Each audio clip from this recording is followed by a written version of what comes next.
सजिलो पढाइ। यस शैक्षिक युट्युब च्यानल सजिलो पढाइ हेर्नुहुने सम्पूर्ण दर्शक दीर्घहरूमा म कार्यक्रम प्रस्तुता हरि भण्डारी र साथमा हाम्रो यस सजिलो पढाइ टिमको सामूहिक तर्फबाट सुस्वागतम अनि साथमा न्यानो नमस्कार। पढ्ने अनि पढाउने सिलसिलामा आबद्ध रही शिक्षण सिकाइको प्रक्रियामा एक फरक किसिमको भिन्नता र उक्त भिन्नतामा चाहिँ सहजता अनि सरलता ल्याउने उद्देश्यले हामीले यस शैक्षिक युट्युब च्यानललाई हजुरहरूमा प्रस्तुत गरेका छौँ।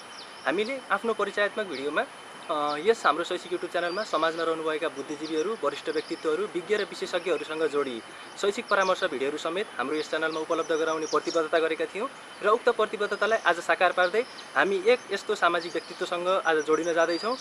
सामाजिक व्यक्तित्व, सामाजिक विशेषज्ञ भनौँ, धर्म क्षेत्रमा निकै नै अग्रसर रहिरहनु भएको छ। पक्कै पनि उहाँको परिचयलाई निकै वृत्तान्त रूपमा गर्नुपर्छ जस्तो मलाई लाग्दैन। हजुरहरू सामु, हामी सामु सबै परिचित अनुहार रहिरहनु भएको छ र आज म एक प्रखर वक्ता, धार्मिक सामाजिक अभियन्ता र साथमा यस कालीगण्डकी ज्ञान विज्ञान प्रतिष्ठानका संस्थापक अध्यक्ष आदरणीय गुरु श्रद्धेय गुरु चैतन्य कृष्ण पर्वीज्यूलाई म आजको यस अन्तर्वार्तामा जोड्न गइरहेको छु। आउनुहोस् गुरुसँगको भलाकुसारीलाई अबको कार्यक्रमलाई प्राथमिकता दिउँ। गुरु, व्यस्त समयको बावजुद पनि यो समय मिलाइदिनु भयो, यसको लागि म र हाम्रो यस शैक्षिक युट्युब च्यानल हजुरप्रति निकै नै आभारी छौँ। पक्कै पनि आजको दिनमा हुने हजुरसँगको भलाकुसारीले शिक्षा क्षेत्रमा लाग्नुभएका जो कोहीको मनमा रहेका जिज्ञासाहरू र कौतूहलताहरूले चाहिँ एउटा सार्थकता पाउनेछ भन्ने चाहिँ हामीले आशा गरेका छौँ। पक्कै पनि आज गुरुको मुखारबिन्दुबाट निस्किने ती प्रत्येक वचनले जो कोहीको हृदयमा छुनेछ। पक्कै पनि ती शिक्षा क्षेत्रमा रहेका, ती शिक्षासँग सम्बन्धित रहेका प्रश्नहरूको उत्तर पक्कै पनि आज गुरुले दिनुहुनेछ। पक्कै पनि आज चाहिँ म हजुरसँग मूलतः 4वटा विषयमा चाहिँ सम्बन्धित रहेर, शिक्षाका 4वटा विषयमा चाहिँ सम्बन्धित रहेर प्रश्नहरू गर्नेछु र हजुरले त्यसको प्रत्युत्तर दिनुहुनेछ भन्ने आशा गरेको छु। शिक्षाको परिचय र महत्त्व, एकाग्रता र स्मरण शक्ति, करियर, हाम्रो लक्ष्यहरू, गन्तव्यहरू र योग र भोजनमा चाहिँ आधारित रहेर आज मैले चाहिँ हजुरसँगको इन्टरभ्यू सेसनलाई चलाउनेछु। हुन्छ त गुरु, म चाहिँ अब टपिक्सतिर लाग्न चाहन्छु है त। औपचारिकता दिनुभन्दा पूर्व म चाहिँ एउटा सानो हाम्रो यो सामायिक प्रसङ्गमा जोडिन चाहन्छु। हजुरको धार्मिक क्षेत्रको जुन एउटा सङ्घर्ष भनौँ, धार्मिक क्षेत्रमा लाग्नुभएको हजुरको एउटा बसाइ भनौँ, लामो समय भइसकेको छ गुरु। यस विषयमा हजुरले धेरै उतार चढावहरू पनि गर्नुभयो र अहिले चाहिँ एउटा अन्तर्राष्ट्रिय क्षेत्रमा पनि आफूलाई फैलावट गर्नुभएको छ। यो पक्कै पनि हजुरको सङ्घर्षको देन हो।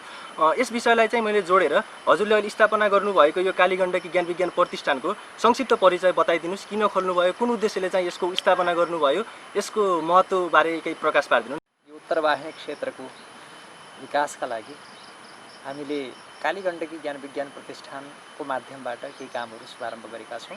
ज्ञान विज्ञान प्रतिष्ठान शब्द आफैले के भन्छ भन्दाखेरि संसारमा ज्ञान र विज्ञानको फ्युजन गर्ने एउटा अभियान हो यो। हामीले एकातिर ज्ञानको माध्यमबाट धेरै नै संस्कारित, चेतना सम्पन्न, उच्चतम विनम्रता र आध्यात्मिक योग्यताले युक्त भएका व्यक्तिहरूको चाहिँ कल्पना गर्छौँ भने विज्ञान शब्दबाट चाहिँ अनेकौँ प्रकारका अध्ययन, अनुसन्धान, आविष्कार, इनोभेसन लगायतका विविध क्षेत्रमा काम गर्ने हामीहरूले विधा सम्झन्छौँ। यी दुवै कुरालाई जोडेर वैज्ञानिक अध्यात्मवादको स्थापना, वैज्ञानिक ऋषिको निर्माण र अबको समयमा, किनभने विज्ञानको एकतर्फी विकासले मात्रै संसारमा शान्ति हुँदैन, दिनौँ बढिरहेका आत्महत्याका तथ्याङ्कहरूले यो कुरा बताउँछन्। त्यसैले समाजलाई अपराधमुक्त, परिवारलाई हिंसामुक्त र व्यक्तिलाई चाहिँ तनावमुक्त, स्ट्रेस फ्री बनाउनका लागि आध्यात्मिक चेतना जरुरी छ र सँगसँगै भौतिक समृद्धिको, विज्ञानको चाहिँ इनोभेसनको कार्य पनि जरुरी छ। त्यसैले दुवै कुरालाई जोडेर ज्ञान र विज्ञानको समायोजनबाट, समन्वयबाट हामीले वैज्ञानिक ऋषि निर्माणको अभियान, एउटा वैश्विक चेतनामा चाहिँ एउटा व्यापक परिवर्तन गर्ने उद्देश्यका साथमा हामीले यो ज्ञान विज्ञान प्रतिष्ठान भनेर शुभारम्भ गरेका हौँ। र यो अहिले हामीले उत्तरवाहिनी क्षेत्रमा एउटा त्यसको प्रथम प्रयोग, यद्यपि हाम्रा 4-5वटा जिल्लामा शाखा समितिहरू छन् र अन्तर्राष्ट्रिय स्तरका समितिहरू, धेरै देशका समितिहरू बन्ने तयारीमा छन् र हामी तत्काल केही समयमै अन्तर्राष्ट्रिय समन्वय समिति सहितका चाहिँ विविध पाटाहरू चाहिँ यसका चाहिँ हामी प्रकाशनमा ल्याउने तयारीमा छौँ। अहिले हामीले यहाँ गुरुकुलको माध्यमबाट, प्राकृतिक चिकित्सालयको माध्यमबाट आयुर्वेद, योग र ध्यानको चाहिँ एउटा केन्द्रको रूपमा यसलाई स्थापित गरेर यहाँ आउने मान्छेहरूले चाहिँ तनाव मुक्ति प्राप्त गरेर दुःख लिएर आएकाहरू चेहरामा खुसी लिएर फर्किएर जाने खालको एउटा आश्रमको हामी निर्माणको काममा, त्यसको चाहिँ भौतिक पूर्वाधारको पाटोमा र त्यसको केही आध्यात्मिक योजनामा पनि लागिरहेका छौँ। खास गरी समग्रमा ज्ञान र विज्ञानको अभियान भनेको हामीले संस्कार र आविष्कारद्वारा वैज्ञानिक ऋषि निर्माण अनि वैज्ञानिक अध्यात्मवादद्वारा विश्व शान्तिको अभियान हो। गुरु, जुन हाम्रा धार्मिक आस्थाहरू छन् र वैज्ञानिक तथ्यहरू छन् तिनलाई चाहिँ एउटा फ्युज गरेर मिलन गरेर चाहिँ जुन हजुरले वैज्ञानिक ऋषिवाद भन्नुभयो नि, विज्ञानमा ऋषिवादको चाहिँ एउटा सुरुवात गर्नको लागि चाहिँ यो अभियान थालेको भन्नुभयो गुरु होइन। पक्कै पनि हजुरको यो अभियानले एउटा सार्थकता पाउने नै छ। यस अवस्थासम्म आइसक्नु भएको छ र अझै अगाडि बढ्न पनि हजुरलाई प्रेरणा मिल्नेछ र सहयोगी हातहरू पनि हजुरको आगामी दिनहरूमा जुट्नेछन्। पक्कै पनि यसको सफलताका लागि हामी पक्कै पनि कुर्नेछौँ। फेरिका विषयमा पनि हामी यस सम्बन्धी पनि हजुरसँग जोडिनेछौँ। अबको लागि भने मैले हाम्रो आधिकारिक प्रश्नहरूलाई जोड्न चाहन्छु है त गुरु। म चाहिँ सुरुमा शिक्षाको परिभाषाबाट नै जोडिन चाहन्छु। अब हामीले दिने शिक्षाको परिभाषा र धर्मशास्त्रमा चाहिँ शिक्षालाई कसरी परिभाषित गरेको छ त गुरु? शिक्षा भनेर धर्मको शास्त्रहरूमा कसरी व्याख्या गरिन्छ त? खास गरी आधुनिक शिक्षाविदहरूले जस्तो फ्रान्सेली विचारक जीन ज्याक रुसोले education is nothing but the formation of habit भन्छ। असल चरित्रको निर्माण नै शिक्षा हो भनेर परिभाषा दिएका छन्। पेस्टालोजी भन्छन् education is not natural harmonious and progressive development of minds innate power. अन्तर्निहित प्रतिभाको सहज स्फुरनको अवस्थाको नाम चाहिँ बाहिर प्रकट हुने अवस्थाको नाम शिक्षा हो। विष्णु पुराणले चाहिँ या विद्या सा विमुक्तये भन्छ, जसले समग्र दुःखहरूबाट हामीलाई मुक्ति दिन्छ, जसले समग्र पीडाहरूबाट हामीलाई चाहिँ बाहिर ल्याइदिन्छ, जसले जीवनका समस्त समस्याहरूको समाधान गरिदिन्छ, त्यो शिक्षा हो, विद्या हो। विशेष गरी शिक्षा शब्द शिक्षा विद्योपादानी धातुबाट बन्छ। विद्या शब्द विद धातु विज्ञानी धातुबाट बन्छ। यी दुवै शब्दले चाहिँ के बुझाउँछन् भन्दा विद्याले व्यक्तिलाई विनम्रता, विनम्रताले पात्रता, पात्रताबाट व्यक्तिलाई धन र धनबाट व्यक्ति चाहिँ फेरि धर्म सद्धर्मका सामाजिक सत्कर्महरूद्वारा अनि उसलाई परम शान्ति प्राप्त हुन्छ भनेर नीतिकारहरूले पनि भन्छन्। त्यसैले शिक्षालाई पूर्व र पश्चिमको बुझाइमा खासै धेरै अन्तर देखिँदैन। शिक्षाको परिभाषामा अन्तर्निहित प्रतिभाको प्रस्फुटन, त्यसपछि गएर समग्र रूपमा मानवीय चरित्रको निर्माण र विशेष गरी समग्र प्रकारका दुःखहरूको निवृत्ति, यही नै पूर्व र पश्चिमका शिक्षाका अहिलेसम्मका शिक्षाविदहरू र पूर्व र पश्चिमको दर्शनको चाहिँ शिक्षा सम्बद्ध परिभाषाको चाहिँ सार देखिन्छ। शैलीमा चाहिँ शिक्षालाई कसरी परिभाषित गरिन्छ भन्ने कुराको निकै नै मिठो उत्तर दिइसक्नु भएको छ। अब गुरु हामीले चाहिँ के गर्छौँ, हामीले हाम्रो मानसिकतामा चाहिँ हामीले के सोच्छौँ भने शिक्षा आर्जन गर्नु र शिक्षित हुनुमा चाहिँ एउटा यो भन्ने जस्तो हामीले धेरै त्यो मानसिकता बोकेको देख्छौँ। तर शिक्षा आर्जन गर्दैमा शिक्षित भइन्छ भन्ने चाहिँ मलाई लाग्दैन। मेरो आफ्नो पर्सनल ओपिनियन हो यो चाहिँ। यसमा चाहिँ हजुरले कसरी प्रस्तुत हुन चाहनुहुन्छ? शिक्षा आर्जन गर्नु र शिक्षित हुनुमा चाहिँ के भिन्नता रहेको छ त गुरु? यसलाई दुई प्रकारले बुझौँ।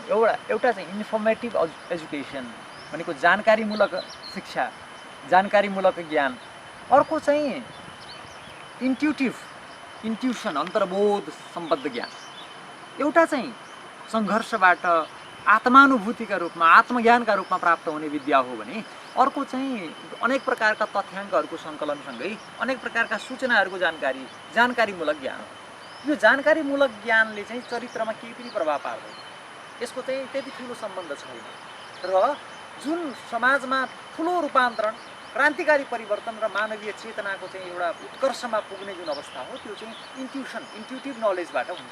त्यसैले त्यो अन्तर्ज्ञान भनेको अध्यात्म ज्ञान हो। आध्यात्मिक चेतना बिना त्यही भएर मान्छे चाहिँ समग्रमा ऊ चाहिँ जीवनको लक्ष्य प्राप्त गर्न नसक्ने, उसलाई चाहिँ शान्ति नमिल्ने, उसको चाहिँ आपराधिक चित्तवृत्ति पनि पूर्ण रूपमा चाहिँ निवृत्त नहुने अनेक कारणले गर्दाखेरि समग्र मानवताको विकासका लागि पनि इन्ट्युटिभ नलेजको आधार पनि स्पिरिचुअलिटी भएको हुनाले स्पिरिचुअल एजुकेसन यो चाहिँ एकदमै अत्यावश्यक देखिन्छ। धन्यवाद गुरु। हजुरले चाहिँ अब शिक्षा आर्जन गर्नु पछाडि पनि इन्फर्मेटिभ र इन्स्टिट्युटिभ भनेर दुई प्रकारको व्याख्या गरिदिनु भयो। पक्कै पनि मैले चाहिँ आफ्नो प्रश्नको उत्तर पाएँ। यस सम्बन्धी भौतारिरहनुभएका अन्य दर्शक दीर्घहरूले पनि पक्कै पनि यसको उत्तर पाइसक्नु भयो। हजुरले जुन मुखारबिन्दुबाट हजुरको जुन बाणीहरू निस्किए पक्कै पनि प्रश्नहरूले सार्थकता पाइसकेका छन्। फेरि अर्को प्रश्नलाई जोड्न चाहेँ म गुरु। जस्तै हामीले विद्यालय शिक्षण सिकाइ प्रणालीमा हामीले पढिरहेका छौँ। हजुरले गुरुकुल शिक्षण सिकाइको प्रणालीमा हजुरले पढाइरहनु भएको छ। यस बिचको पढाइ शिक्षण सिकाइको प्रणालीमा चाहिँ हजुरले हामीले पढ्ने विद्यालय स्तरीय शैक्षिक सिकाइ प्रणालीमा र हजुरहरूको गुरुकुल शैक्षिक सिकाइ प्रणालीमा चाहिँ के भिन्नता, मुख्य भिन्नता चाहिँ केमा पाउनुहुन्छ त गुरु? सबैभन्दा ठुलो अन्तर चाहिँ आचार विचार संस्कारमै आउँछ। यहाँको चेतना नै फरक हुन्छ, यहाँको आचार विचारै फरक छ, यहाँको संस्कारै फरक छ। गुरुकुलको शिक्षा भनेको चाहिँ एउटा समग्र व्यक्तित्वको चाहिँ विकास र इन्ट्युसन, अघि हामीले जुन अन्तर्ज्ञानको कुरा गऱ्यौँ उसको प्रतिभाको समग्र प्रस्फुटनको आधार हो। आधुनिक शिक्षाको जुन पद्धति छ यो पद्धति वास्तवमा ब्रिटिस राज्य भारतमा रहँदा त्यहाँका मेम्बर अफ पार्लियामेन्ट, बेलायतका मेम्बर अफ पार्लियामेन्ट लर्ड मेकालेले यहाँ भारतको अध्ययन गरेर पूर्व पश्चिम अध्ययन गरिसकेपछि उहाँले 1835 फेब्रुअरी 2 मा उहाँले पार्लियामेन्टमा गएर ब्रिटिस पार्लियामेन्टमा गएर स्पिच दिएका थिए यहाँको चाहिँ शिक्षाको अवस्था गुरुकुलीय शिक्षाको बारेमा व्याख्या गर्दै। अनि उनले भन्छन् I have travelled the across of length and breadth of India and I have not seen such a one person who is beggar who is thief such a high moral value I have seen there that I do not believe that we will be conquer this country unless we break the backbone of this nation which is our ancient education system। उनी भन्छन् जबसम्म त्यहाँको त्यो मेरुदण्डलाई हामीले तोड्दैनौँ तबसम्म हामीले उनीहरूलाई truly dominated nation भन्छन् भने हाम्रो स्वशासित क्षेत्र बनाउन सक्दैनौँ। र त्यो मेरुदण्ड भनेको के हो त भन्दा प्राचीन गुरुकुलीय शिक्षा पद्धति हो। त्यसैले म पूर्व पश्चिम पुरा भारतवर्ष यात्रा गर्दा एकजना भिखारी देखिनँ र एकजना चोर पनि देखिनँ। व्यक्तिलाई आफैलाई सक्षम बनाउने 64 दिनमा 64 कला सिक्नु भएको छ कृष्णले गुरुकुलमा।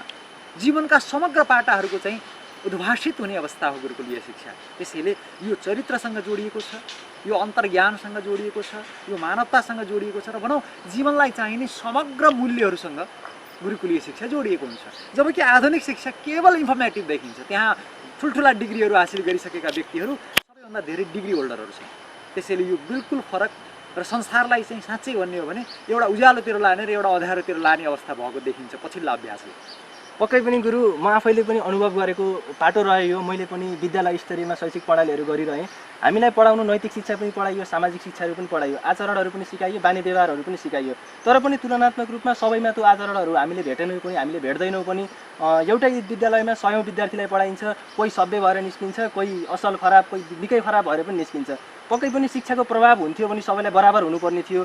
यसै सम्बन्धित रहेर म चाहिँ हजुरलाई के प्रश्न गर्न चाहेँ भने जस्तै हामीले तुलनात्मक रूपमा हेऱ्यौँ भने पनि गुरुकुलमा पढेका विद्यार्थीहरूमा एउटा सभ्य नम्रता व्यवहारहरू, सभ्य व्यवहार नम्रताहरू, अनि उनीहरूको मानसिक स्फूर्ति, शारीरिक स्फूर्ति, बौद्धिक स्फूर्तिमा अलि अगाडि नै देखिन्छ। विद्यार्थीहरू चाहिँ अलि चनाखो नै रहन्छन्। अब समाजमा आफूलाई प्रस्तुत गर्ने बाटो होस् अथवा कुनै जमघटमा कुनै प्रसङ्गमा आफूलाई व्यक्त गर्ने माध्यममा हामीहरू चाहिँ किन पछाडि रहेको महसुस गर्छौँ त? गुरुकुलका विद्यार्थीहरूमा हजुरहरूको के त्यस्तो प्रभाव रहन्छ र उनीहरू चाहिँ सदैव हामीभन्दा अगाडि नै रहन्छन्? उनीहरूको प्रचार अथवा उनीहरूको इमेज चाहिँ हामीभन्दा अगाडि नै किन देखिन्छ त गुरु? खास गरी अघि पनि हामी भन्यौँ शिक्षा दिनका लागि गुरुहरू र शिक्षा दिने वर्ग पनि स्वयं पनि एकदमै आचारनिष्ठ हुनुपर्छ। भनिन्छ wealth is lost, nothing is lost, health is lost, something is lost, character is lost, everything is lost. यदि चरित्र नै भएन सिकाउने व्यक्तिमा भने त्यसको प्रभाव चाहिँ केवल इन्फर्मेसनसम्ममा मात्रै रहन्छ, केवल मस्तिष्कमा मात्र प्रभाव पर्छ, हृदयमा समग्र परिवर्तन पर्दैन। त्यसैले गुरुकुलको शिक्षाको चाहिँ जड भनेकै ह्यान्ड, हेड र हर्ट, यो तिनटाको 3 H को चाहिँ एकरूपता हो। यहाँ चाहिँ जे बोलिन्छ त्यो गरिन्छ र पुरा स्वप्न पनि गुरुकुलीय शिक्षामा चाहिँ देखिन्छ। यहाँ मानवीय चेतना, संस्कार यस्तो हुन्छ कि यहाँ चाहिँ कसैलाई अप्ठ्यारो पर्दा तत्काल सेवा गर्ने प्रवृत्ति, समाजमा आइपरेका हरेक समस्याहरूसँग फेस गर्ने खालको चाहिँ तत्काल फेस गर्न सक्ने क्षमता, यी हरेक कुराहरूबाट हेर्दाखेरि अहिले संसारले खोजेको ज्ञान चाहिँ गुरुकुलीय ज्ञान हो। तर संसारले त्यो बाटो पहिल्याउन नसकेर भ्रमित भएको हो र ढिला चाँडो यो कुरामा संसार बुझ्न आउनेछ। यो हाम्रो ज्ञान विज्ञानको अभियान पनि समग्र रूपमा आधुनिक र प्राचीन, अर्वाचीन र प्राचीन चाहिँ शिक्षाको चाहिँ समन्वयसँगै ज्ञान र विज्ञानको समन्वयको यो योजनाले विश्वव्यापी रूपमा व्यक्तिहरूलाई चाहिँ तरङ्गित गरेर र संसारको शिक्षाको मोडेललाई परिवर्तन गर्छ भन्ने हाम्रो विश्वास छ। धन्यवाद गुरु। म हाम्रो यो परिचयात्मक हाम्रो जुन इन्ट्रोडक्सन पार्ट राखेका थियौँ त्यसमा चाहिँ एउटा अन्तिम प्रश्न जोड्न चाहेँ। जस्तै पछिल्लो समय हाम्रो नेपाली शिक्षा प्रणालीमा पनि धर्म संस्कृतिसँग आधारित रहेर विषयवस्तुलाई चाहिँ आधारभूत नै राख्नुपर्ने, समावेश नै गर्नुपर्ने एउटा नीति ल्याइरहेको छ। कतिपय ठाउँहरूमा त्यो लागू पनि कार्यान्वयन पनि भइसकेको छ। अब हाम्रो मुलुक धार्मिक मुलुकमा धर्मको हिसाबले चाहिँ हिन्दू मुलुक भनेर चिनिन्छ। पक्कै पनि धर्मको आस्थाहरू निकै नै बढी छ। 80-90% चाहिँ हामी हिन्दूहरू यस मुलुकमा रहेका छौँ। यो कुराहरूलाई पहिल्याउँदै गर्दा हाम्रो शिक्षा अथवा पाठ्यक्रममा चाहिँ हामीले संस्कृत विषयलाई समावेश गरेर त्यो शिक्षा प्रणाली चाहिँ व्यवस्था गर्न सकेको खण्डमा यो शिक्षाको पद्धति चाहिँ कतिको प्रभावकारी रहने जाला त गुरु? अब यसलाई बुझ्ने हो भने 2-3टा तथ्याङ्कबाट बुझ्न सक्छौँ। एउटा चाहिँ वर्तमान national aeronautics and space administration NASA, विश्वको चाहिँ अन्तरिक्ष एजेन्सी नासाका प्रमुख हुनुहुन्छ मुनलाइट। स्वयं उनी अहिले संस्कृत अध्ययन गर्दैछन्, एउटा। दोस्रो 1985 मा रिक्सले एउटा रिसर्च गरेका थिए। आर्टिफिसियल इन्टेलिजेन्सका लागि संसारमा अहिले प्रचलित जति पनि भाषाहरू छन् सबै अयोग्य भाषा भइसकेपछि उनले चाहिँ आर्टिफिसियल इन्टेलिजेन्सका लागि संस्कृत ल्याङ्ग्वेजको बारेमा स्टडी गरेर एउटा चाहिँ उनको त्यो फोर्स पत्रिकामा प्रकाशित भएको थियो उनको रिसर्च। र त्यो रिसर्चले के भन्छ भने संस्कृत भाषा चाहिँ संसारको एकमात्र यस्तो भाषा हो जुन आर्टिफिसियल इन्टेलिजेन्समा चाहिँ प्रयोग हुन सक्छ भन्ने चाहिँ उनको रिसर्च हो। त्यसैले संसारका यी पछिल्ला अभ्यासहरू युएनको कुरा गर्ने हो भने 97% चाहिँ संसारका पृथ्वीका भाषाहरूको चाहिँ प्रत्यक्ष अप्रत्यक्ष प्रभाव चाहिँ संस्कृतको प्रभाव छ भनेर भनिएको छ। जीवका समस्त तन्तुहरूको प्रयोग चाहिँ संस्कृत भाषाबाट हुन्छ भनेको छ। मस्तिष्कको विकास उपचारमा पनि त्यो संस्कृत भाषालाई चाहिँ थेरापीका रूपमा प्रयोग गर्न सकिने, आफै चाहिँ सङ्गीतमय भाषा, मन्त्रमय भाषा, सूत्रमय भाषा। संसारमा 102 अरब अर्थात् 1,02,78,50,00,000 शब्दहरू संस्कृतमा अहिलेसम्म प्रयोगमा छन् र त्यही विधि र नियममा आधारित रहेर फेरि कति नै शब्दहरू नयाँ बन्ने सम्भावना हुन्छ। त्यसैले गर्दाखेरि संसारका अन्य भाषाहरूमा त्यो क्षमता किन छैन भने अरू भाषाहरू परिवर्तनशील छन्। एउटै शब्दका अर्थहरू जस्तै कैयौँ त्यस्ता चाहिँ शब्दहरू अपभ्रंश भएर पहिले फरक अर्थ दिने शब्दहरू फरक ठाउँमा त्यही शब्दको फरक अर्थ हुनसक्छ। संस्कृत मात्र विश्वको यस्तो भाषा हो जुन भाषामा चाहिँ प्रकृति प्रत्ययको चाहिँ विधिबाट कुन अर्थमा के प्रकृति के प्रत्यय गरेर के गर्दाखेरि कस्तो अर्थ दिन्छ भन्ने कुराहरू त्यहाँ चाहिँ विशिष्ट रूपमा चाहिँ प्रतिपादित गरिएको हुन्छ, निर्धारित गरिएको हुन्छ। त्यसैले गर्दा लाखौँ वर्षमा पनि त्यसको चाहिँ अर्थमा अन्तर नआउने द्विवचन भएको विश्वको एकमात्र भाषा र संसारमा सबैभन्दा ठुलो चाहिँ शब्द भण्डार भएको र संसारमा सबै भाषाका शब्द साहित्यहरू र संस्कृतका साहित्य एकतिर राख्दा संस्कृतको झन् अझ समृद्ध छ। संसारको यही तारिकमा मात्रै जहिले पनि सूर्यग्रहण चन्द्रग्रहण आउँछ भन्ने कहिल्यै नियम छैन। 14 तारिक 20 तारिक 21 तारिक कहिल्यै छैन। तर हाम्रो वैदिक सनातन संस्कृतिको म्याथमेटिक्स यति साइन्टिफिक छ जहिले पनि औँसी र पूर्णिमा बाहेक कहिले पनि अर्को दिन पर्दैन। यो 1 लाख वर्षपछिको पनि अहिले भविष्यवाणी गर्न सकिन्छ। आउन सक्छ जसले संस्कृत भाषा जान्दैन उसले मोबाइल चलाउन नजान्ने, उसले कम्प्युटर चलाउन नजान्ने र प्रविधिका वस्तुहरूको उपयोग गर्न नजान्ने अवस्था पनि आउन सक्छ। पक्कै पनि समय निकालेर त्यो पढ्ने जमर्को चाहिँ मैले अवश्य नै गर्नेछु। अब चाहिँ हामी अन्य टपिक्सहरूमा लागौँ गुरु। अब म चाहिँ हजुरलाई एकाग्रता र स्मरण शक्ति पाटोमा जोड्न चाहेँ। अब हामी विद्यार्थीहरूको साझा समस्या भनेको मैले आफैले एउटा समस्या उठान गरेँ भने लगभग 90-95% विद्यार्थीको समस्या उठान गरेको जस्तो लाग्छ। किन भन्दा मैले पनि भएका कुरा हुन् र अरू विद्यार्थीले पनि यही समस्या नै भएको छन् भन्ने कुरा चाहिँ मैले महसुस गर्छु। मैले चाहिँ पहिलो प्रश्न के जोड्न चाहेँ भने हामीले पढाइमा चाहिँ ध्यान केन्द्रित कसरी गर्न सकिन्छ त गुरु? वैज्ञानिक सिद्धान्त हो जहाँ प्रेम छ, जहाँ रुचि छ, हामी स्वाभाविक रूपमा त्यही लाग्छौँ र स्वप्न पनि हामीले त्यसैमा देख्छौँ। अहिलेको शिक्षा पद्धति चाहिँ कुनै पशुलाई जबरजस्ती बाँधेर राखेर जबरजस्ती चाहिँ जोत्न नार्न या अरू काममा चाहिँ प्रयोग गर्न उसको इच्छा विपरीत लगाए जस्तो अवस्था अहिलेको शिक्षाको पद्धति भएको छ। त्यही भएर गुरुकुलीय शिक्षा चाहिएको हो। खास गरी शिक्षालाई खेल जस्तो बनाएर सिक्ने प्रक्रियालाई चाहिँ उसको अन्तर्निहित जुन रुचि छ, जिज्ञासा छ, उसको चाहिँ सहज जान्ने प्रवृत्ति छ, त्यसलाई जगाएर अनि उसलाई चाहिँ पढ्नका लागि अभिप्रेरित गर्ने हो भने बल्ल त्यो सिकाइ सार्थक हुन्छ। कुनै पनि विषयमा यो हाम्रो कन्सन्ट्रेसनका लागि, एकाग्रताका लागि पहिला त्यो विषयको प्रति चाहिँ स्पष्ट रूपमा हाम्रो रुचि र प्रेम चाहिन्छ।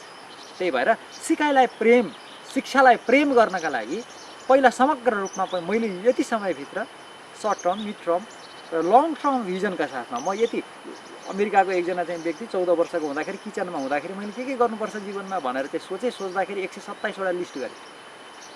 जोन गोदाडो उनको नाम। उनले चाहिँ त्यहाँ धेरै कुरा लेखेका छन्। सगरमाथा चढ्नेदेखि चन्द्रमामा जानेसम्म लेखेका छन्। उनले चाहिँ चन्द्रमामा जाने कुरा लेख्दाखेरि ब्राकेटमा इफ गड विल्स भनेर लेखेका छन्। यदि परमेश्वरले चाह्यो भने अरू कुरा म आफै गर्छु भन्छन्। अहिले उनी संसारमा सबैभन्दा धेरै चाहिँ गिनिज बुक वर्ल्ड रेकर्ड राख्नेहरू मध्ये उनी पर्छन्। उनका चाहिँ 127वटा मध्ये 114-15वटा पुरा भइसकेका छ। सपना देख्नुपर्छ, लक्ष्य बनाउनुपर्छ र हरेक मान्छेले मैले यो कार्य गर्छु भनेर किन गर्छु भन्दा यसले मलाई चाहिँ मेरो समग्र मेरो मानवता, मेरो चरित्र, मेरो भविष्य, मेरो चाहिँ करियर, मेरा सबै कुराहरूका लागि यो चाहिँ नभई हुँदैन भन्ने कुरा चाहिँ दृढ भावमा उसको चेतनामा आइसकेपछि समयको value of time management, stress management यो स्किलहरू प्राप्त भएपछि मान्छेले वास्तवमा पढ्न सक्छ। र पढ्ने कला पनि वास्तवमा मैले यही भनिदिन्छु अप्रपसजा एउटा फर्मुला हो। एउटा विदेशी युनिभर्सिटीमा गरेको रिसर्चलाई नेपालीमा ट्रान्सलेट गरेर बनाएको पद्धति हो यो। अ भनेको सबैभन्दा पहिला अवलोकन, प्र भनेको त्यसपछि प्रश्न, पहिला चाहिँ शीर्षक आदि हेर्ने, त्यसपछि प्रश्नमा जाने सिधै, त्यसपछि प भनेको पठन, त्यसपछि बल्ल पाठ पढ्ने, त्यसपछि गएर स भनेको पढिसकेपछि एकचोटि स्मरण गर्ने, मेमोराइज गर्ने, त्यसपछि गएर जा भनेको जाँच पनि गर्ने, लिखित मौखिक सबै प्रकारले। अब हाम्रो विद्यार्थी साथीहरूले अथवा शिक्षा क्षेत्रमा लाग्नुभएका जो कहिले पनि आत्मसात गर्नुहुनेछ यसै सम्बन्धित रहेर मैले अर्को कुरालाई पनि जोड्न चाहेँ गुरु। जस्तै हामीले पढाइमा ध्यान नदिने होइन, कतिपयले पढाइमा ध्यान दिएका पनि हुन्छ र हाम्रो पढ्ने शैलीमा त्यो प्रभाव आउँदैन कि त्यो प्रकृति मिलेको छैन कि हामीले पढेको कुरालाई स्मरण गर्न चाहिँ हामीलाई धम्मै पर्छ। कुराहरूलाई चाहिँ हामीले पढ्न पढिन्छ तर लामो समयसम्मको स्मरण हुँदैन। त्यो स्मरणको लागि चाहिँ के गर्नुपर्छ, केही पद्धतिहरू छ कि त्यसबारेमा पनि प्रश्न पार्नुहोस् न गुरु। हामी जति एकाग्र भएर जति रुचिपूर्वक हामीले चाहिँ हेर्छौँ पढ्छौँ त्यो कुरा त्यति नै हाम्रो मस्तिष्कमा बस्छ। मैले उदाहरण दिन चाहन्छु, अहिले बच्चाहरू र युवाहरू सबैभन्दा बढी चाहिँ सिरियलहरू र विभिन्न प्रकारका गेमहरूमा भुलिराखेका छन्। एउटा अमेरिकाको एउटा इन्स्टिट्युटमा गरिएको एउटा रिसर्चले के देखाएको छ भने जो बच्चाहरू सानो उमेरमा धेरैभन्दा धेरै गेमहरूमा चाहिँ संलग्न भएर समय चाहिँ इलेक्ट्रोनिक डिभाइसहरूमा बिताइराखेका छन्, उनीहरूको चाहिँ मानसिक रूपमा त्यसले धेरै नराम्रो प्रभाव परेर समग्रमा उसको जीवनै बर्बाद हुन सक्ने चाहिँ सम्मका तथ्याङ्कहरू देखाएका छन्। र अहिले मैले यो जोड्न खोजेको विषय के हो भने बच्चाहरू र युवाहरू चाहिँ सबैभन्दा बढी सिरियलहरू, विभिन्न फिल्महरू, विभिन्न चाहिँ गेमहरूमा चाहिँ संलग्न हुन्छन्। उनीहरू त्यहाँ चाहिँ देखिएका कुनै पनि कुराहरू बिर्सिँदैन। फिल्ममा देखिएका कुराहरू, सिरियलमा देखिएका एक एक डायलगहरू उनीहरूले चाहिँ अभिनय गरेर क्यारिकेचर गरेरसम्म देखाउन सक्छन्। उनीहरूको समस्या कहाँनिर छ भने तिनै व्यक्तिहरू जब पढ्न जान्छन् पढेका कुरा बिर्सिन्छन्, पढेका कुरा सम्झिँदैनन्। मैले अघि जे भनेको थिएँ त्यही सिद्धान्त यहाँ लागु हुन्छ। पढाइलाई फिल्म जस्तो बनाउनुपर्छ, पढाइलाई सिरियल जस्तो गेम जस्तो बनाउनुपर्छ ताकि एक एक पङ्क्तिहरू चाहिँ दिमागमा बस्न सकुन्। र अर्को कुरा एउटा के पनि प्रभाव पर्न सक्छ भने पढाइप्रति चाहिँ बच्चाको आफ्नै रुचि नभएर जबरजस्ती अर्काले चाहिँ पढ्न लगाए जस्तो, अर्काका लागि पढिदिए जस्तो वातावरण भएको हुनाले स्वास्थ्यमा पनि प्रतिकूल असर भएर स्वास्थ्यले पनि पढ्न चाहिँ नचाहने खालको प्रवृत्ति बनाएको हुनसक्छ। आहार विहारको प्रभाव, अनेक कुराहरूको प्रभाव हुनसक्छ। त्यसैले अभिभावकहरूले यी समग्र विषयलाई ध्यान दिएर उसको सहज रुचि प्रवृत्ति जगाउने कार्यमा पहिला लगाएर अनि बल्ल उसैले आफैले बनाएका नियम पद्धतिमा आधारित रहेर ऊ चाहिँ अगाडि बढ्ने खालको वातावरण बनायो भने पक्कै पनि ट्रु मेमोरीमा लानका लागि ट्रिक मेमोरीका केही मेथडहरू पनि छन्, ह्याबिटहरू बनाउनु पर्ने हुन्छन्। ती कुराहरू फलो गर्यो भने पक्कै पनि पढाइमा धेरै राम्रो प्रभाव पर्न सक्छ र मेमोराइज गर्न सकिन्छ। समग्रमा फिल्महरू मेमोराइज गर्न सक्ने चेतना सबैसँग छ, त्यही चेतनाले चाहिँ पढ्नुपर्छ। पक्कै पनि गुरु निकै नै हृदयलाई छुने गरी नै उत्तर दिनुभयो। हजुरले भनेका ती विधि र ट्रिकहरूको बारेमा चाहिँ हामीले पछि पनि सल्लाह गर्नेछौँ, सरसल्लाह गर्नेछौँ। त्यसको लागि हाम्रो दर्शक दीर्घहरूले चाहनुभयो भने हामीले फेरि पनि त्यस विषयमा आधारित रहेर भिडियोहरू बनाउनेछौँ। यसै विषयमा रही जोडिरहँदा गुरु, मैले अब हजुर लामो समयसम्म धर्महरूमा लागि परिरहनु भएको छ, धर्मशास्त्रहरू निकै अध्ययन गर्नुभयो। यो सम्झने विधिहरू, एकाग्रता र स्मरण शक्ति विधि सम्बन्धी चाहिँ हाम्रो धर्मग्रन्थमा व्याख्या गरेको केही मूलतः एउटा मुख्य विषय भनिदिनु न, कसरी चाहिँ हामीले एकाग्रता र स्मरण शक्तिलाई चाहिँ बढाउन सकिन्छ, एउटा मुख्य पोइन्टलाई भनिदिनुहोस् धर्ममा बयान गरिएको। मैले जस्तै गीताकै एउटा श्लोकलाई दिन सक्छु, दोस्रो अध्यायको यही श्लोक हो जुन महात्मा गान्धी बेलायतमा जाँदा दुईजना त्यहाँका विदेशीहरूले हामीले चाहिँ 18 चोटि गीता पढ्यौँ तर गीतालाई राम्रोसँग बुझ्न सकेनौँ। हजुर you are from India, originally you are Hindu, you can describe Bhagavad Gita from the original verse भनेर चाहिँ मूल संस्कृतबाटै हजुरले व्याख्या गर्न सक्नुहुन्छ। हामीलाई यो प्लिज हजुरले चाहिँ हामीलाई के गीताको बारेमा बताउनुहुन्छ, गीता चाहिँ पढाउनुहुन्छ भनेर सोद्धाखेरि गान्धी झसङ्ग भएका थिए, किनभने जीवनमा उनले त्यो बेलासम्म गीता पढेका थिएन। अनि उनी लाइब्रेरीमा गएर अनेक प्रकारका चाहिँ गीताका त्यो ट्रान्सलेटेड बुक्सहरू खोजेर उनले पढेका थिए र त्यसपछि उनले पढ्ने क्रममा सबैभन्दा पहिला उनलाई यिनै दुईवटा श्लोकहरू आएका थिए। ध्यायतो विषयान् पुंसः सङ्गस्तेषुपजायते सङ्गात् सञ्जायते कामः कामात् क्रोधोऽभिजायते क्रोधात् भवति सम्मोहः सम्मोहात् स्मृतिविभ्रमः स्मृतिभ्रंशात् बुद्धिनाशो बुद्धिनाशात् प्रणश्यति। यी दुईवटा श्लोकले के भन्छन् भने जब व्यक्तिले चाहिँ वासनाको विषयको कुनै विषयको चिन्तन गर्छ, ध्यान गर्छ भने ध्यायतो विषयान् पुंसः सङ्गस्तेषुपजायते, कुनै विषयको चिन्तन प्रवृत्ति जाग्यो भने जस्तो सङ्ग गर्यो हाम्रो साधारण भाषामा, त्यस्तै प्रवृत्ति उसमा चाहिँ जागृत हुन्छ, त्यसमा चाहिँ आसक्ति जाग्छ, त्यतै लाग्ने प्रवृत्ति जाग्छ। जब त्यता लाग्ने प्रवृत्ति जाग्छ सङ्गस्तेषुपजायते सङ्गात् सञ्जायते कामः, त्यसपछि त्यो सङ्गबाट त्यसलाई चाहिँ अगाडि त्यसलाई प्राप्त गर्ने, त्यसमा गहिरिएर लाग्ने चाहिँ प्रवृत्ति जाग्छ। प्रवृत्ति जागिसकेपछि जब ऊ लाग्ने क्रममा यदि कतैबाट इन्टरफियर भयो, बाधा भयो, इन्ड्रेन्सहरू आयो भने त्यसपछि फेरि उसमा चाहिँ क्रोध, एङ्गर उत्पन्न हुन्छ। उसले प्रयास गरेका कार्यमा जसले बाधा दिन्छ, बाधा दिने व्यक्तिप्रति रिस आउँछ, रिसको विज्ञानै हो होइन। त्यसैले रिस उत्पन्न हुन्छ। रिसले के गर्छ त भनेको रिस भनेको त एक प्रकारको हावा जस्तो, यसले हाम्रो विवेकको दीपकलाई निभाइदिन्छ। अनि क्रोधात् भवति सम्मोह सम्मोहात् स्मृतिविभ्रम, अहिले यहाँले स्मृतिको प्रश्न गर्नु भएको छ।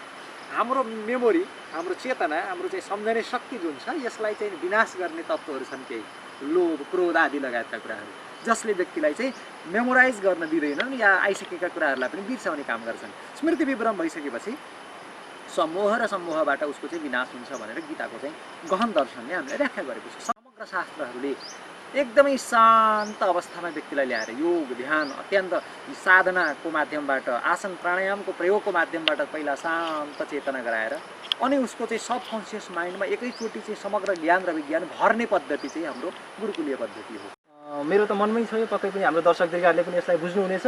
आफ्ना माया मोह ममताहरूलाई चाहिँ हामीले पक्कै पनि केही हदसम्म चाहिँ सम्हालेरै राख्नुपर्ने हुन्छ। अति बिग्न नै दिनु हुँदैन, अति प्रस्फुटन पनि पार्नु हुँदैन। यसै विषयसँग चाहिँ अब म हजुरलाई चाहिँ अब हाम्रो करियरहरू, उद्देश्य, लक्ष्यहरूप्रतिको पाटोमा चाहिँ जोड्न चाहे गुरु। यसै विषयमा रहेर मैले हजुरलाई प्रश्न गर्दा के हुन्छ भने अहिले हामी युवाहरू सपना त देख्छौँ। हामी युवाहरूले अब हामीले चाहिँ सफलता हात पार्नुपर्छ, एउटा क्षेत्रमा लाग्नुपर्छ भनेर हामीले युवाहरूले बोलेको अथवा म आफैले पनि भन्दै गरेको, समाजमा यस्तो अरू आफूभन्दा सिनियरहरूले पनि त्यस्तो कुरा गरेको देख्छु। तर अहिलेको चाहिँ अन्यलता के छ भने युवाहरूमा म कुन करियरमा लाग्दा ठिक होला त, मैले कस्तो करियरलाई चुज गर्नुपर्छ भनेर आफैमा नै एउटा अन्यलता पाइएको देखिन्छ। यो अन्यलतालाई चाहिँ कसरी चिर्न सकिएला गुरु?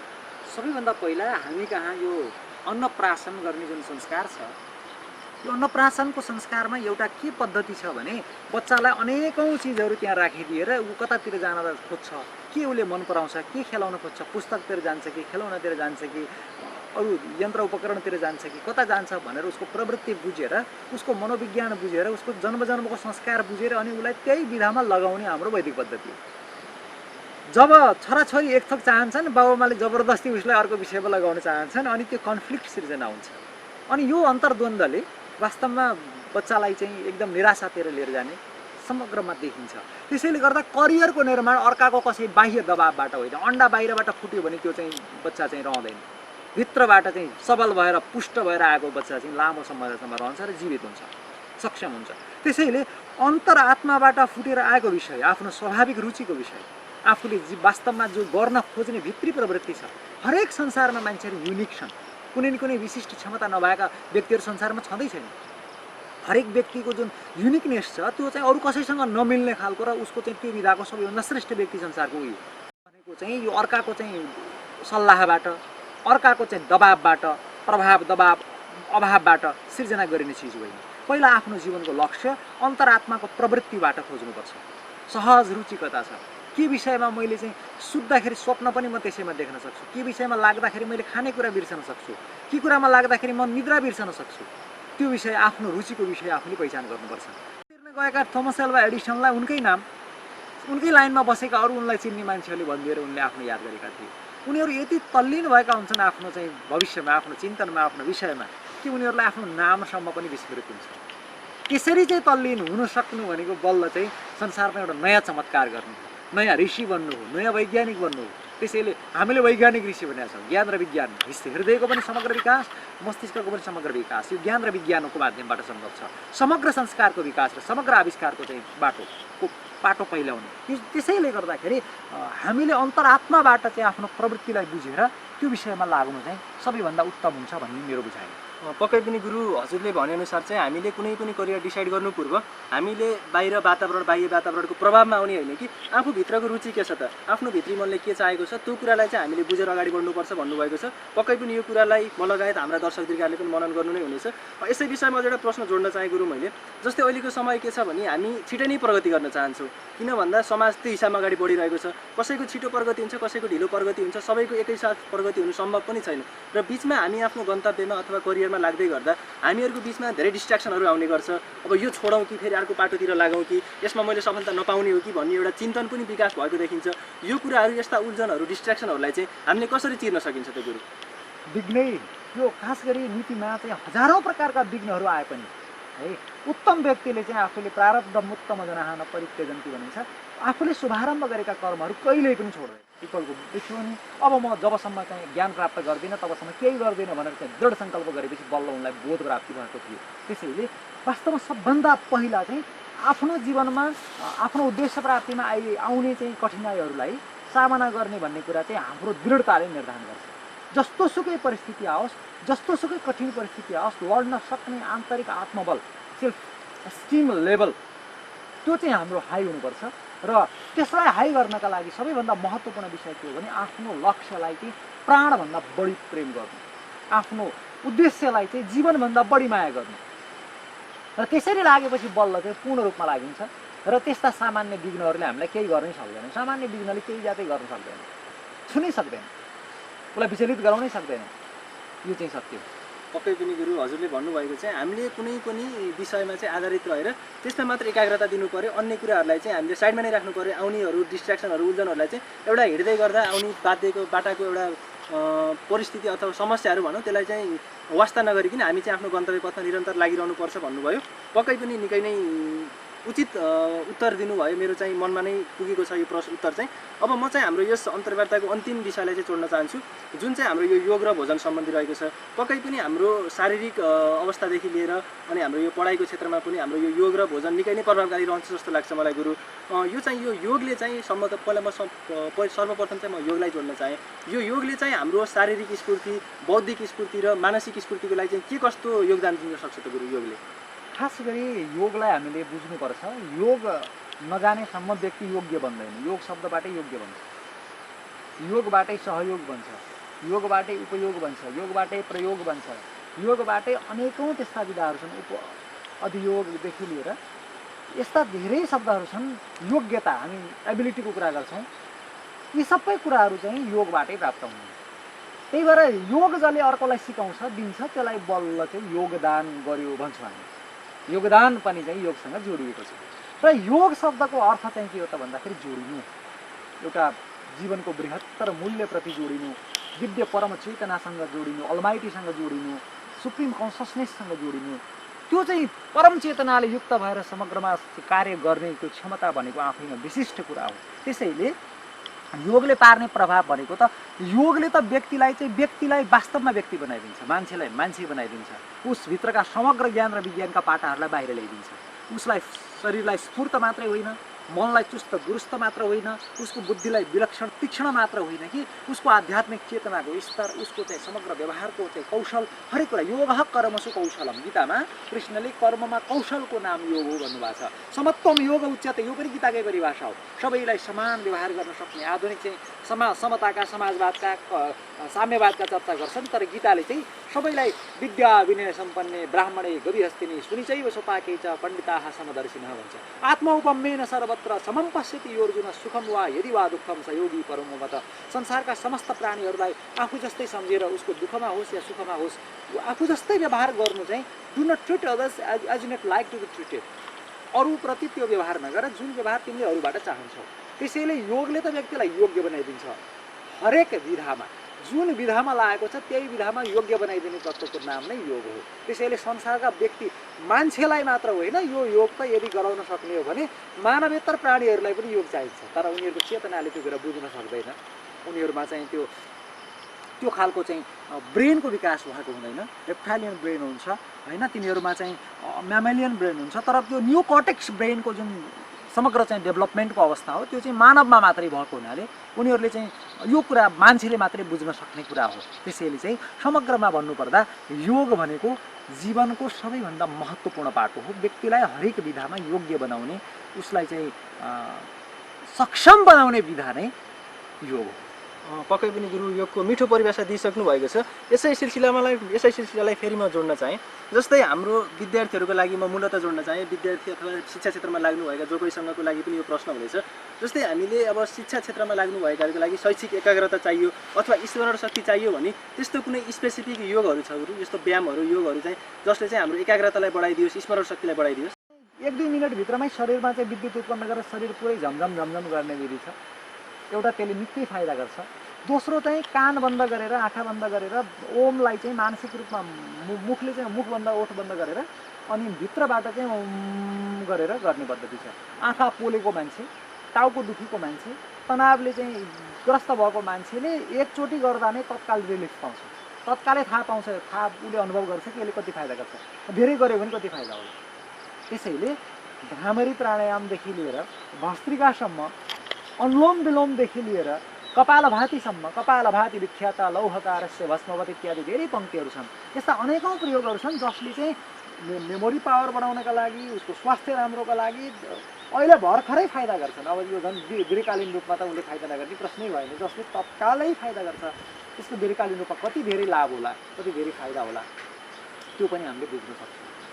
पक्कै पनि गुरु हजुरले जुन योगका प्रकारहरू भनिदिनु भयो, कपालभाती, आलोम विलोम भन्नुभयो, यी योगका क्रियाकलापहरू भनेको हामीले जहाँ कहीँ पनि गर्न सम्भव छ, कुनै स्पेसिफिक ठाउँ पनि चाहिँदैन।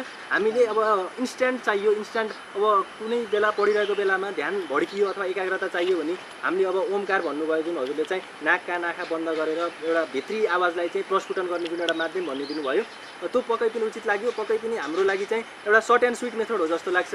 विज्ञानको विद्यार्थी पनि हुँ, म विज्ञानसँग पनि जोडिएको छु। जुन हजुरले इलेक्ट्रोम्याग्नेटिक भन्नुभयो नि, जुन हाम्रो शरीरभित्र रहेको विद्युत चुम्बकीय शक्ति छ त्यसलाई चाहिँ हामीले 1 मिनेटभित्र ऊर्जावान गर्न सक्छौँ भन्ने जुन पङ्क्ति भनिदिनु भयो त्यसले मलाई निकै नै छोयो। यसलाई चाहिँ अहिले यहाँ देखाउनु सम्भव छ त? हाम्रो त्यो क्रियाकलापलाई चाहिँ अहिले एउटा माध्यम, एउटा अवस्था मात्र, त्यो कुन अवस्थामा चाहिँ त्यो सम्भव छ भनेर एउटा त्यो हाम्रो योगको अवस्थालाई देखाइदिन सकिन्छ कि होइन? होइन, देखाउन सकिन्छ, देखाउन नसकिने भने मैले हजारौँ व्यक्तिहरूको बिचमा नै प्रयोगै गराएर अनि सबैले अनुभव गरेर यो कुरा मैले अनुभव गरेँ भनेर एकदम प्रयोग सिद्ध भएको कुरा हो। भस्त्रिका जस्ता प्राणायामहरू चाहिँ खाना खाइसकेपछि गर्नु हुँदैन, जबकि भ्रामरी आदिहरू चाहिँ जतिखेर गरे पनि हुन्छ। हरेक कुराको एउटा निश्चित विधि हुन्छ, त्यो विधि चाहिँ राम्रोसँग फलो गर्न सक्नुपर्छ। उल्टो गऱ्यो भने उल्टो असर पनि पर्न सक्छ है। त्यसले गर्दाखेरि व्यवहार सिद्ध कुराहरू हुन्, गर्न सकिन्छन् र यी कुराहरू एकदमै तत्काल लाभ हुने खालका कुराहरू पनि। पक्कै पनि गुरु हजुरले भन्नुभयो योगहरू पालना गर्दै गर्दा पनि तिनीहरूको रुल्स एन्ड रेगुलेसन हुन्छ। हरसम्भव योग गर्दैमा चाहिँ सफलता मिल्छ अथवा एकाग्रता, स्मरण शक्तिहरू बढ्छ भन्ने पनि हुँदैन। तिनीहरूको लागि केही निश्चित विधिहरू हुन्छ, ती विधिहरू पनि अपनाउनु पर्ने हुन्छ। योगको कुरालाई चाहिँ म अब केही पछि राखेर अब हाम्रो चाहिँ यो भोजनको पाटोलाई जोड्न चाहे गुरु। पक्कै पनि हामीले जुन खानाहरू, जुन भोजनहरू सेवन गर्छौँ त्यसको प्रभाव हाम्रो शरीरमा पनि पर्छ, मानसिकतामा पनि त्यसको असर पर्ने गर्छ। जस्तै हामी नेपाली टिपिकल फुडको कुरा गरौँ, हामीले दिनहुँ सेवन गर्ने नेपाली टिपिकल फुडले चाहिँ हाम्रो यो शारीरिक स्फूर्ति, मानसिक स्फूर्तिमा चाहिँ कतिसम्मको योगदान दिइरहेको छ त? कि यति नै उचित हुन्छ कि हामीले यसमा चाहिँ थप आहारहरू पनि जोड्नुपर्ने हुन्छ गुरु? यस्तो छ, सामान्य रूपमा श्रम नगर्ने मान्छे या साना बच्चाहरूलाई चाहिँ 1500 जति क्यालोरीले चाहिँ उसलाई पर्याप्त हुन्छ भने अलिक बढी हाई श्रम गर्ने, शारीरिक श्रम गर्ने व्यक्तिहरूलाई 2500 देखि 3000सम्म पनि क्यालोरी चाहिन्छ। र मानवलाई 3टा कुरा चाहिन्छन्।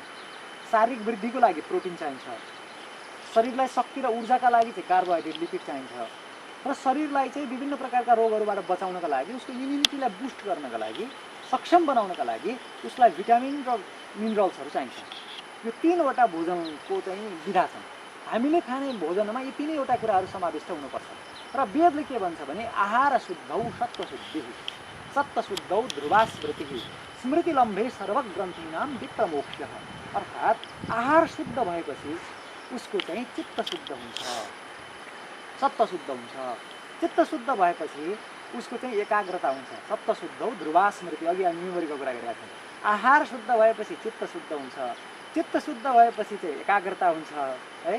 चित्त शुद्ध भएपछि एकाग्रता हुन्छ अनि एकाग्रता भइसकेपछि बल्ल उसका समग्र चाहिँ ग्रन्थीहरू खुल्छन् र उसले समग्र रूपमा चाहिँ आफ्नो लक्ष्य प्राप्त गर्न सक्छ। यो चाहिँ वेदकै सूत्र हो। त्यसैले आहारको प्रभाव म एकदमै समग्र व्यक्तित्व निर्माणको प्रक्रिया पनि बताउँछु। As you eat so you think. जस्तो हामी खान्छौँ त्यस्तै हाम्रो विचार उत्पन्न हुन्छ, जस्तो हामी खान्छौँ त्यस्तै विचार उत्पन्न हुन्छ। हिन्दीमा के अरे भनाइ पनि छ, जैसा खाए अन्न वैसा बने मन, जैसी पिए पानी वैसी बने बानी। त्यसैले हाम्रो बानीको निर्माणमा, हाम्रो चाहिँ मनको निर्माणमा, चेतनाको निर्माणमा हाम्रो भोजनको प्रत्यक्ष प्रभाव हुन्छ। यो आधुनिक मेडिकल साइन्सले पनि प्रमाणित गरेको कुरा हो। जस्तो खालको अहिले के भन्छन् भने वैज्ञानिकहरू, हिंसाजन्य भोजनहरू, प्राणीहरूलाई मारेर खाने हिंसाजन्य भोजनहरूमा त्यसको प्रभाव के देखिन्छ भन्दाखेरि प्राणी मर्न लाग्दाखेरि गरेको उसको चाहिँ जुन क्रन्दन छ, आर्तनाद छ, पीडा छ, उसको शरीरमा त्यसले चाहिँ परेको नेगेटिभ जुन असर छ, उसको चाहिँ मस्तिष्कमा चाहिँ नेगेटिभ न्युरोट्रान्समिटर बायोकेमिकल्सहरू एक्टिभ हुनु, त्यसमा चाहिँ उसको कार्टिजेन जस्ता नेगेटिभ न्युरोट्रान्समिटरहरू एक्टिभ हुनु, उसको शरीरमा पुरै चाहिँ फ्री रेडिकल्सहरू बढ्नु अनि पुरै टक्सिक हुनु। पुरै शरीर टक्सिक भइसकेपछि जब व्यक्तिले मांसाहार गर्छ, मांसाहार गर्दाखेरि उसको शरीरमा सबैभन्दा पहिला त्यो डराउँदै प्राणीले प्राण छोड्दै गए हुनाले उसको शरीरमा डरको विकास हुन्छ। दिनचर्या, समग्र चाहिँ स्वास्थ्य, समग्र जीवनको लक्ष्य नै गडबडाउँछ। र हाम्रो सामान्य चाहिँ हाम्रो गाउँघरको भोजनको यहाँले प्रश्न गर्नुभएको थियो, यहाँ दाल भात तरकारी अचार लगायत कुराहरू खाने गरिन्छ। म चाहिँ विद्यार्थीहरूलाई के भन्छु भने भिटामिन B6 को कमी भयो भने पनि स्वप्न आदि बिर्सने या कतिपय कुराहरू बिर्सने कुराहरू हुन्छ। गाउँघरमा केरा प्रशस्त पाइन्छ, दिनको एउटा केरा भयो भने खाने। हाम्रो मस्तिष्ककै जस्तो आकारको चाहिँ अखरोट हुन्छ, ओखर हुन्छ, नेपालमै प्रशस्त खेती हुन थालेको छ। यो चाहिँ ओखर चाहिँ सेवन गर्ने। आलस चाहिँ सबैभन्दा राम्रो चिज हो। यो चाहिँ ओमेगा 3 भन्ने तत्त्व पाइने चाहिँ चिज हो र हरेक दिन भोजनमा सब्जीमा अचारमा जेमा राखेर त्यसैको चटनी बनाएर खान सकिन्छ त्यसैको अनेक चिजहरू राख्न सकिन्छ त्यसलाई चाहिँ त्यो आलसलाई सेवन गर्ने र नियमित रूपमा चाहिँ प्रोटिनलाई निश्चित शरीरमा त्यही बढी भयो भने पनि फेरि त्यसको मेटाबोलिक प्रोडक्टबाट युरिक एसिड आदि उत्पन्न हुन्छन् त्यो एनाटोमी र फिजियोलोजीको स्टडी गऱ्यो भने हामीले चाहिँ शरीरमा कस्तो कस्तो प्रभावहरू चाहिँ शरीरमा भोजनहरूको प्रभाव पर्छ यो कस्तो खालका न्युट्रिएन्ट भोजनहरू हामीलाई चाहिन्छ न्युट्रिसन्स चाहिन्छ भन्ने कुराहरू हामीले बुझ्न सक्छौँ र फुड भ्यालु चार्ट हेरेर पनि बुझ्न सक्छौँ त्यसैले समग्रमा म के भन्छु भने शाकाहारी भोजन चाहिँ चेतनाको समग्र विकासका लागि अपरिहार्य छ र अहिलेको चाहिँ पछिल्लो तथ्याङ्कले WHO को तथ्याङ्कले के देखाएको छ भने जति पनि भाइरसजन्य रोगहरू छन् 70% भाइरसजन्य चाहिँ सङ्क्रमण चाहिँ पशुबाट मान्छेमा सरेको भनेको छ फुड पोइजनका कारण मर्ने जुन सङ्ख्या छ त्यसको 8% चाहिँ ननभेजबाट भनेको छ यस्ता हजारौँ तथ्यहरू छन् जसले गर्दाखेरि कोरोनरी हार्ट डिजिजको मूल कारण भनेको ननभेज हो भनेको छ यो दुईटै किडनीलाई फेलियर बनाउनमा युरिक र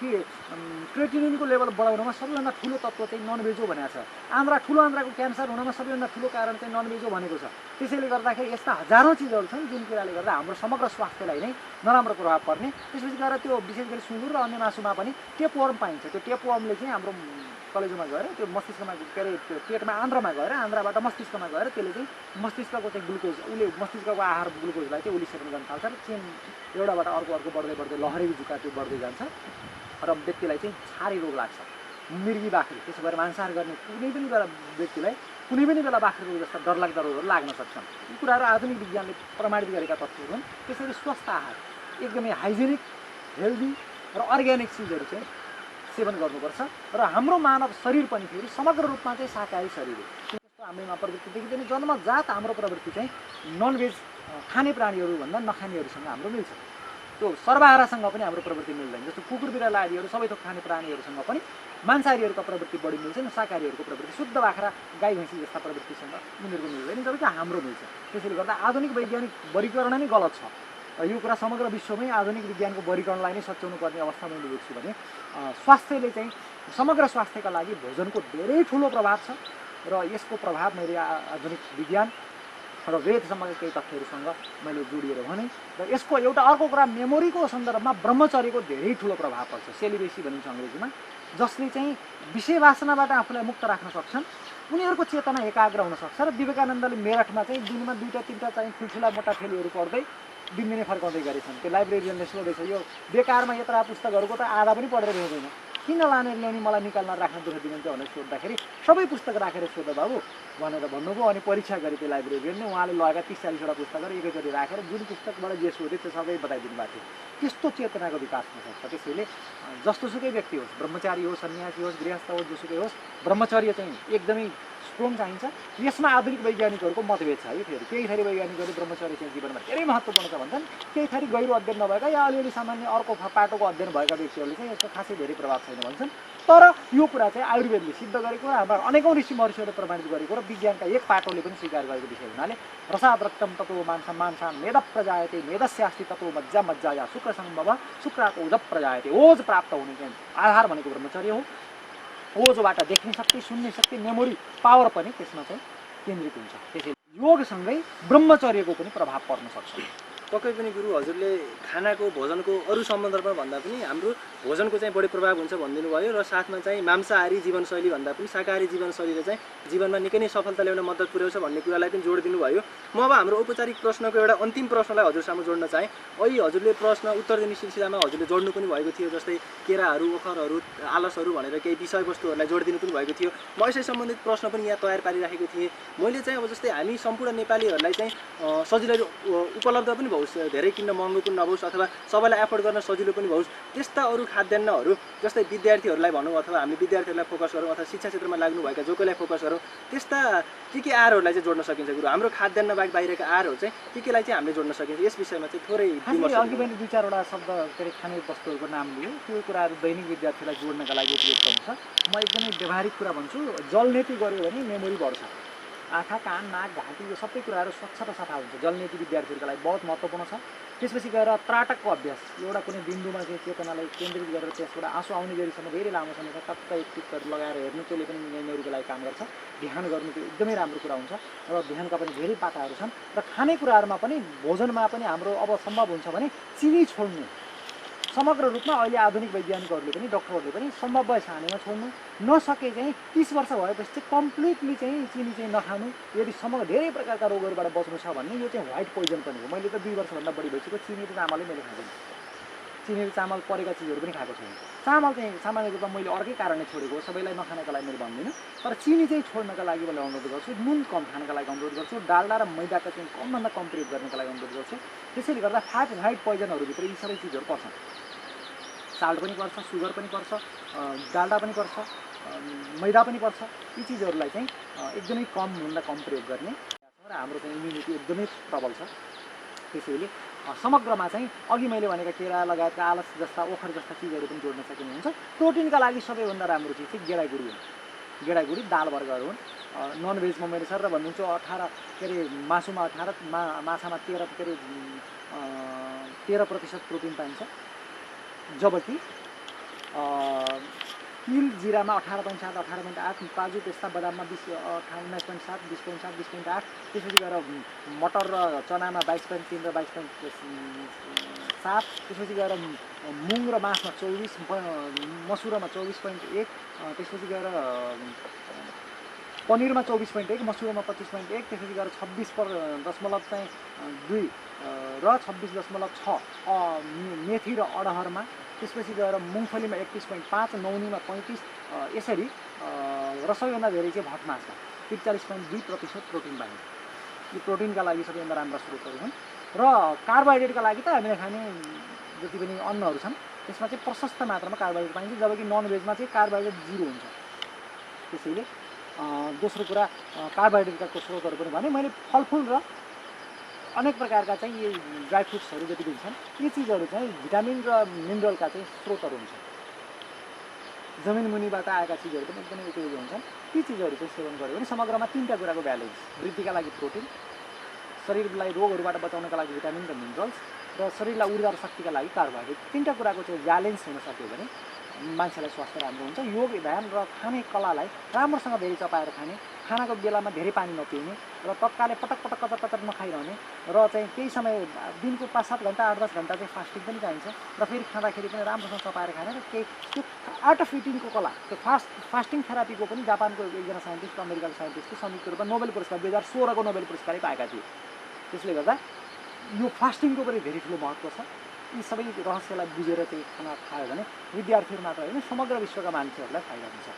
पक्कै पनि गुरु, हजुरले जुन कुरा जोड्नु भएको थियो आर्ट अफ इटिङ पनि हामीलाई हाम्रो शरीरमा हाम्रो जीवनमा चाहिँ आवश्यक रहन्छ।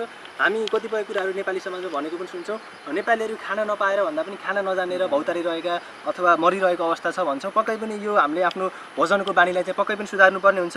हामीले चाहिँ आधिकारिक रूपमा अथवा हामीले चाहिँ औपचारिक रूपमा तयार पारेका प्रश्नहरू चाहिँ हामीले सकेका छौँ गुरु। हामीले योग र भोजन अनि करियरहरू सम्बन्धी अनि त्यसपछि हाम्रो एकाग्रता स्मरण शक्ति सम्बन्धीका चाहिँ हामी जुन प्रश्नहरू तयार पारेका थियौँ यसलाई चाहिँ हामीले समाप्तिकरण गरिसकेका छौँ। आजको यो अन्तर्वार्तालाई चाहिँ कसरी समीक्षा गर्न चाहनुहुन्छ त गुरु? एकचोटि पुरै यो अन्तर्वार्तालाई नै जोड्ने गरी चाहिँ एउटा समीक्षा गरिदिनुहोस् न। आज हामीले समग्र जीवनशैली, आहार, जीवनको लक्ष्य, विद्यार्थी पढाइमा केन्द्रित किन हुँदैनन्, एकाग्रतादेखि लिएर धेरै विषयमा, योग ध्यानदेखि लिएर अनेक विषयमा हामीले शिक्षाको अर्थ उद्देश्य परिभाषा समेत पनि समेटेर धेरै छोटो समयमा धेरै कुराहरू चर्चामा आएको छ। यो प्रश्नहरू सोध्नु, तयारी गर्नु पनि यहाँको चाहिँ एउटा कौशल देखिन्छ। म यहाँलाई एकदमै धन्यवाद र यो आगामी यहाँका श्रृङ्खलाहरूका लागि धेरै राम्रो शुभकामना पनि दिन चाहन्छु। र हामी अहिले पवित्र उत्तरवाहिनी क्षेत्रमा कसरी यो चर्चा गरिरहेको हुनाले म यी अहिले हामीले चर्चा गरिएका विषयहरू प्र्याक्टिकली यहाँहरूले चाहिँ सिक्न अभ्यास गर्न चाहनुहुन्छ भने यो उत्तरवाहिनी क्षेत्रमा यहाँहरूलाई आउन अनुरोध गर्छु। यो मार्कण्डेय ऋषि, नारदीय पुराण अनुसार मार्कण्डेय ऋषिको जन्म कर्म तपोभूमि हो। उनले यही ठाउँमा साधना गरेर मृत्युमाथि विजय प्राप्त गरेका हुन्। मृत्युदेखि डराउनेहरू, मृत्युमाथि विजय प्राप्त गर्न चाहनेहरू, साधकहरू, योगी बुद्ध जस्तै ध्यान गर्न चाहने व्यक्तिहरूका लागि यो ठाउँ चाहिँ वरदान भूमि हो। र गण्डकी यहाँ उत्तरतिर फर्किएर बग्ने हुनाले चुम्बकीय विद्युत चुम्बकीय तरङ्गहरू पनि उत्तर दक्षिण प्रवाहित हुन्छन् र उत्तर फर्किएको ठाउँ वैज्ञानिक दृष्टिले पनि धेरै नै श्रेष्ठ हुन्छ। यहाँ कम्पासबाटै उत्तरतिर गण्डकी फर्किएको कुरा कम्पासबाटै प्रष्ट हामीले देख्न सक्छौँ। अहिले पनि सूर्य यतातिर फर्किएको छ, सूर्य यताबाट उदाएको छ र गण्डकी देवरतिर बगेको छ। सूर्यतिर फर्किँदा देवरतिर उत्तर हुन्छ। एकदम व्यावहारिक रूपमा पनि सिद्ध उत्तरवाहिनी चाहिँ सिद्ध भएको छ। यो चाहिँ भगवान् राम दुईचोटिसम्म, एकचोटि 7 दिन आएर बस्नु भएको छ। त्यतिखेर एउटा सिंहको पूर्वजन्मको श्रापित सिंहलाई उद्धार गर्नुभएको छ। त्यतिखेर भगवान् रामले चाहिँ 16,000 तपस्या गरेका, मालुङामा यही क्षेत्रमा तपस्या गरेका चाहिँ कन्याहरूको उद्धार गर्नुभएको थियो र रामदीको गुफामा तपस्या गरेका 4 जना कन्याहरूको पनि उद्धार गर्नुभएको थियो। अर्कोचोटि फेरि 3 महिना आएर यो क्षेत्रमा बस्नुभएको प्रसङ्ग आनन्द रामायणमा भेटिन्छ। यो एकदमै पवित्र तीर्थ क्षेत्र हो। गण्डकी नदी संसारकै नदीहरूमा श्रेष्ठ, अनि गण्डकी पनि यहाँ उत्तरवाहिनी भएको हुनाले यो समग्र विश्वकै लागि धार्मिक संस्कृतिको कुरा गर्ने हो भने, धार्मिक पर्यटनको कुरा गर्ने हो भने विश्वकै श्रेष्ठतम तीर्थ हो। ज्ञान विज्ञान सिक्न, संस्कार आविष्कार सिक्न हाम्रा अहिले 6 कक्षा 7 कक्षामा पढ्ने बच्चाहरूले पनि अनेक प्रकारका आविष्कार गर्छन्। सुन्दा पनि यहाँहरूलाई आश्चर्य लाग्न सक्छ। अङ्ग्रेजी माध्यममा पढ्छन् र उनीहरूले इलेक्ट्रिक कारदेखि लिएर पानी स्टिमरदेखि लिएर बाँध धपाउने यन्त्र पनि अझ उन्नत खालको त्यो अनेक प्रकारका चिजहरू उनीहरूले आफैले बनाएका छन्, आविष्कार गरेका छन्, सङ्गीत सिकेका छन्, अनेक प्रकार योग ध्यानको अभ्यास दैनिक हुन्छ 1-2 घन्टा। यहाँहरूलाई त्यस्तो यो उत्तरवाहिनी क्षेत्रको दर्शन गर्ने चाहना भयो भने स्याङ्जाको मालुङ्गा र पाल्पाको मुगीको बीचको यो पवित्र भूमि रमणीय क्षेत्रमा आएर दर्शन गरेर यहाँ साधना गरेर केही समय यहाँ रमाउन सक्नुहुन्छ। यहाँहरूलाई मैले यो निवेदन गर्न चाहन्छु। पक्कै पनि गुरु हजुरको यस अमूल्य समयको लागि फेरि पनि म धन्यवाद जाहेर गर्न चाहेँ। पक्कै पनि आगामी श्रृङ्खलाहरूमा पनि हजुरसँग जोडिने हामीले बाचा गर्छौँ। अझै पनि विस्तृत विषयमा केही योगहरू सम्बन्धित रहेर अथवा भोजनहरू सम्बन्धित रहेर हाम्रो दर्शक दीर्घहरूले चाहेको खण्डमा अझै यसबारे विस्तृत अध्ययनको लागि पनि हामी हजुरसँग आगामी श्रृङ्खलामा जोडिने बाचा गर्छौँ। यस समयसम्म हामीलाई साथ दिनुभयो, हजुरको व्यस्त समयलाई मध्यनजर गर्नुभयो, हजुरको व्यस्त समयलाई पनि हामीलाई मिलाइदिनु भयो। यसको लागि फेरि पनि म आत्मा हृदयदेखि नै हजुरलाई धेरै धेरै धन्यवाद दिन चाहन्छु। र दर्शक दीर्घहरूमा चाहिँ म अब जोडिन चाहेँ। हामीले चाहिँ आज चैतन्य कृष्ण गुरुज्यूसँग चाहिँ विविध विषयमा रहेर अन्तर्वार्ता समाप्त पारिसकेका छौँ। हजुरहरूलाई यो अन्तर्वार्ता कस्तो लाग्यो, के कस्ता विषयहरू चाहिँ हजुरलाई मन छोयो र आगामी श्रृङ्खलाहरूमा चाहिँ गुरुसँग नै जोडिनुपर्ने खण्डमा चाहिँ के कस्ता विषयहरूमा चाहिँ अझै बढी जोडी चाहिँ हामीले अन्तर्वार्ता लिँदा उचित होला, हजुरहरूको सजेसन्सहरू, हजुरहरूको निर्देशन्सहरू, सल्लाह सुझावहरू पनि हामीले अपेक्षा गरेका छौँ। पक्कै पनि हामीलाई माया गरिदिनुहुनेछ र हामीले जुन उद्देश्यका साथ हामीले यो च्यानललाई अगाडि बढाउने जमर्को गरेका छौँ यसमा हामीलाई हातेमालो गर्दै हामीलाई अगाडि बढाइदिनुहुनेछ। र यति समयसम्म चाहिँ हामीलाई हेरेर साथ दिने दर्शक दीर्घहरूमा पनि म कार्यक्रम प्रस्तुता हरिभण्डारी र साथमा सजिलो पढाइको सम्पूर्ण टिम मेम्बरहरू चाहिँ हजुरहरूप्रति आभार रहेका छौँ। यसरी नै हेर्दै रहनु होला, हामीलाई सल्लाह सुझाव दिँदै रहनु होला, माया ममता गर्दै रहनु होला। अहिलेको लागि भने चाहिँ म बिदा माग्न चाहन्छु। हस्त नमस्ते।